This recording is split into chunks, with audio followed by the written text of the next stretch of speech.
আসসালামু আলাইকুম। সম্মানিত দর্শক, আমাদের গ্রামে বাস্তব একটা ঘটনা আপনাদের সাথে শেয়ার করব। আমার নিজের চোখে দেখা। যেহেতু আমার ছোট থেকে বেড়ে ওঠা গ্রামের অনেক ঘটনা, অনেক মানুষের জীবনী, উত্থান পতন আমার নিজের চোখে দেখা।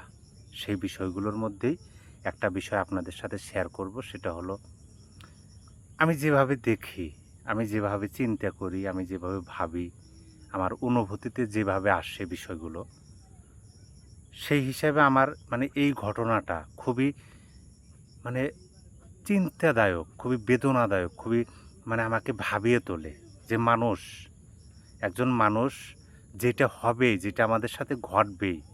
আমি জন্মগ্রহণ করছি ছোট্ট একটা বাচ্চা, শিশু।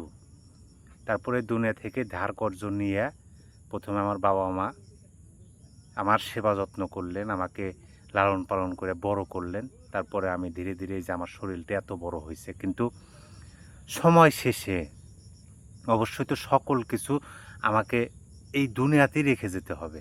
আমি তো কিছু নিতে পারবো না। এই বিষয়টা আমাদের সাথে কিন্তু ঘটবে, এই ঘটনাটা। তারপরও আমরা ভুলে যাই। আমরা আমাদের যারা জন্ম দিল, যারা লালন পালন করলো, বড় করলো, আমাদের হাত পায়ে দেখেন একজন মানুষের জীবনটা কীরকম? অন্যান্য প্রাণীর সাথে আপনি তুলনা করেন, যখন একটা গাভী একটা বাছুর প্রসব করে, তখন কিন্তু সেই বাছুরটা কিছুক্ষণের মধ্যে উঠে দাঁড়াতে পারে, দৌড়াইতে পারে, ছোটাছুটি করতে পারে। সে মায়ের বুকের দুধ আপনা আপনি সে বোটে লাগায় খাইতে পারে, পান করতে পারে। এরকম অন্যান্য প্রাণীদের দিকে তাকান আর মানুষের দিকে তাকান। একজন মানুষ যখন জন্মগ্রহণ করে, সে কিচ্ছু পারে না, শুধু কান্না করতে পারে। তাকে বাবা-মা সেবা যত্ন যদি না করে, তাকে যদি দেখাশোনা না করে, তার যদি যত্ন না নেয়, তাহলে তো আমি একজন মানুষ বেড়ে উঠতে পারে না। তাকে হাত ধরে হাঁটা শেখানো লাগে, কথা বলা শেখানো লাগে, খাওয়া শেখানো লাগে যে এইভাবে খাইতে হয়। হাত ধোয়া শেখানো লাগে, মুখ ধোয়া সব কিছু শিখাইতে হয়। আর যখন মানুষ বড় হয়ে কর্মজীবনে যায় এবং নিজের সেই জন্মদাতা পিতামাতার অবদান, জন্মদাতা পিতামাতার লালন পালনের সেই কষ্টগুলো অস্বীকার করে, তখন আমার মতো বোধ হয় আপনাদেরও মানে একটু ভাবিয়ে তুলবে এরকমই। যাই হোক, আমি ঘটনাটা বলি। সেটা হলো, আমাদের গ্রামে একজন মানুষ, তিনি এখন বয়স্ক মানুষ। আমি যখন ছোট ছিলাম, আজ থেকে প্রায় ২০ বছর আগে, তিনি ছিলেন একজন কি বলে, মাঝবয়সী একজন পুরুষ। তার শরীরে শক্তি ছিল, তিনি ইনকাম করতে পারতেন, তিনি দিনমজুর। আমরা যেটাকে গ্রামের ভাষায় বলি কামলা দেওয়া, তিনি কামলা দিতেন। অন্যের জমিতে চাষ করতেন, তারপরে আপনার অন্যের কাজ করে দিতেন, যেটাকে গ্রামে কামলা বলা হয়, সেটাই। তার একটা সন্তান আছে, ছেলে সন্তান। আমি তখনকার কথা বলতেছি। সেই ছেলে সন্তানটাকে তিনি লেখাপড়া করাইতে পারেন নাই। আমার চেয়েও বড়। আমি যার কথা বলতেছি আমার চেয়ে বড়, এবং আমার গ্রাম হিসাবে তিনি আমার দাদা হন, এবং তার যে ছেলের কথা আমি বলতেছি তিনি আমার হন চাচা। গ্রাম হিসাবে, গ্রামের সম্পর্ক। আমাদের গ্রামটা তো এরকম যে সকলেই আমার কোনো না কোনোভাবে আত্মীয় হয়। আমার বাবা-মার যে বিবাহটা হয়েছে, সেটা শেখ বংশের মধ্যেই হইছে। শেখ বংশের মধ্যে হচ্ছে আমারও, অর্থাৎ আমার দাদার বংশ এবং নানার বংশ, আমরা একই গ্রামে। সেই হিসাবে খুঁজতে গেলে কেউ কোনো না কোনো দিক দিয়ে আত্মীয় হয়, গ্রামের সবাই। সেরকমই সম্পর্কে দাদা হয়। তিনি তার ছেলেকে লেখাপড়া করাইতে পারছিলেন না, কিন্তু লালন পালন করছিলেন।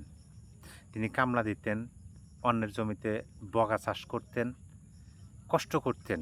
স্বামী স্ত্রী সাথে সন্তানকে লালন পালন করতেন। সন্তান বড় হয়েছে, এখন সেই সন্তান, তিনিও দিনমজুরি, তিনিও কামলাই দেন, মানে অন্যের কাজ করেন।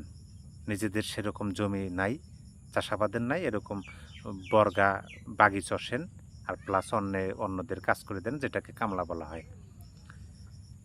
এখন ওই বৃদ্ধ চাচা, আমি যে বৃদ্ধর কথা বলতেছি, সেই বৃদ্ধ এখন আর শরীরে শক্তি নাই,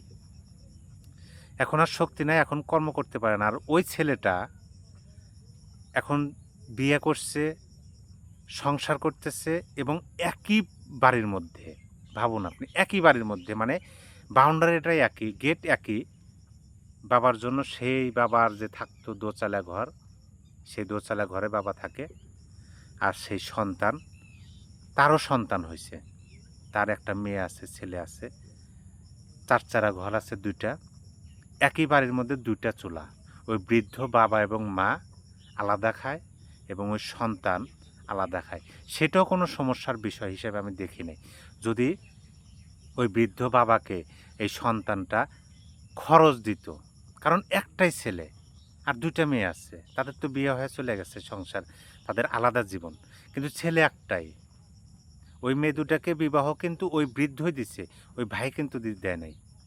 অথচ একই পরিবারের মধ্যে, একই বাড়ির মধ্যে বাবা মা আলাদা খায় এবং সন্তান তাদের সন্তানকে নিয়ে আলাদা খায়, খরচটুকুও দেয় না, হাত খরচও দেয় না। সমাজের যে মানুষ আছে বা আত্মীয় স্বজনের মধ্যে যারা একটু অর্থবিত্ত আছে তারা সহযোগিতা করে, প্লাস মেয়েটা সংসার চালায়, মাঝে মাঝে মেয়ের বাড়িতে গিয়ে থেকে আসে। এরকম পরিবার আছে আমাদের গ্রামে। আমি সেই জীবনের কাহিনীগুলো তাদের মুখ থেকেই আমি তুলে ধরার চেষ্টা করব আপনাদের সামনে, যদি আপনারা সমর্থন করেন। আমার ভিডিওতে একটা লাইক, একটা কমেন্ট, একটা শেয়ারই হতে পারে এই সমাজের বৈষম্য, এই সমাজের অসামঞ্জস্যতা দূর করতে আপনার একটা লাইক, একটা কমেন্ট, একটা শেয়ারই হতে পারে প্রতিবাদ। সম্মানিত দর্শক, এরকম হৃদয় বিদারক ঘটনা আপনাদের এলাকায়ও আছে, অ্যাভেলেবল খুঁজে পাবেন এরকম ঘটনা। যে মানে আমি সংক্ষেপে শুধু মানে মেন গল্পটা বললাম। আপনি ভাবেন যে বৃদ্ধ বাবা, বৃদ্ধ মা, আর কেউ নাই, তার সন্তান ওই বাড়িতে, তার সন্তানের স্ত্রী, তার সন্তানের ছেলে মেয়ে, নাতিপুতি যাদেরকে বলা হয়, তাদেরকে নিয়ে আলাদা থাকতেছে, আলাদা থাকতেছে, আলাদা থাকবে, আলাদা চুলা। অথচ একটা টাকাও সেই বৃদ্ধ বাবা মাকে সহযোগিতা করে না। হয়তো বা যদি কোনো ভালো মন্দ হয়, গ্রামের বাড়িতে তো সব দিনই ভালো মন্দ হয় না, সেই দিন হয়তো আসে বাবা মাকে বলে খাইতে বা কিছু নিয়ে তাদের রুমে দেয়। এরকমভাবে জীবনযাপন করতেছে অনেক মানুষ। আমরা গর্ববোধ করি যে আমরা বাঙালি জাতি, আমরা গর্ববোধ করি যে আমরা আমাদের মুক্তিযুদ্ধের জন্য স্বাধীনতা যুদ্ধ করছিলাম, মানে আমাদের স্বাধীনতার জন্য আমরা মুক্তিযুদ্ধ করছিলাম। অথচ আমরা নিজের ভেতরটাকে স্বাধীন করতে পারলাম না, পারি নাই এখনো পরিপূর্ণভাবে। আমরা নিজেকে মানুষ হিসাবে পরিচয় দিতে এখনো আমরা অপারগতা দেখাইতেছি। সবাই ভালো থাকবেন।